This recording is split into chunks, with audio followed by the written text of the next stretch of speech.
Hello বন্ধুরা, কুসুমকে ইন্দ্রাণী খুশি হয়ে আয়ুষ্মানের বউ হিসেবে সিলেক্ট করলো। বিস্তারিত জানতে হলে ভিডিওটি না টেনে সম্পূর্ণ দেখতে থাকুন।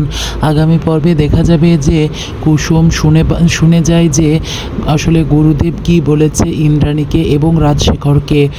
তাই শুনে কুসুম মনে মনে ভাবে এই গাঙ্গুলি পরিবারের উপর আমি কোনো আঘাত আসতে দেব না।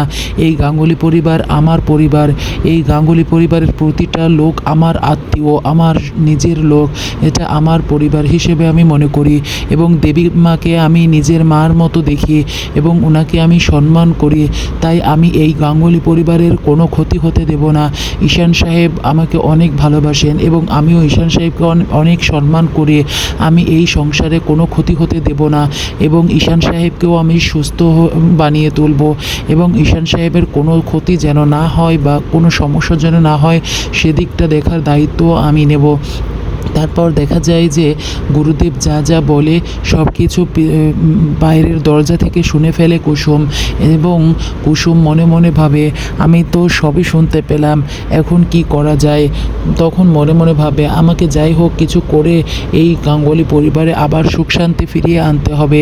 এই বিপদ থেকে রক্ষা করতে হবে গাঙ্গুলি পরিবারকে।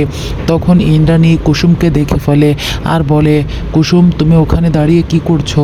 তখন কুসুম বলে, দেবীমা আমি আসলে চা নাস্তা নিয়ে এসেছিলাম তোমাদের জন্য।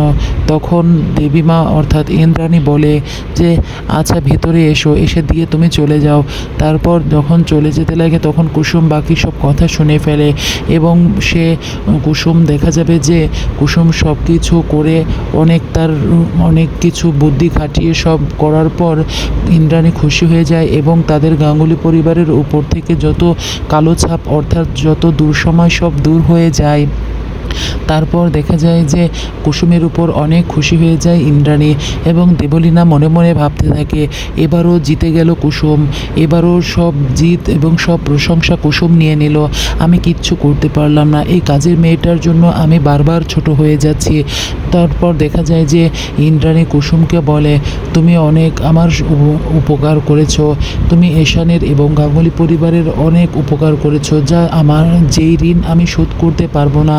এই ঋণ একমাত্র একভাবেই আমি শোধ করতে পারি যদি এই গাঙ্গুলি পরিবারের সারা জীবনের মতো দায়িত্ব আমি তোমাকে দিয়ে দিই, তাহলেই আমি এই ঋণ শোধ করতে পারবো। তখন কুসুম অবাক হয়ে বলে, দেবীমা আপনি কি বলছেন, আমি কিছুই বুঝতে পারছি না। তখন দেখা যায় যে ইন্দ্রাণী বলে আমি ঠিকই বলেছি, তুমি কিছুদিন পরই বুঝতে পারবে।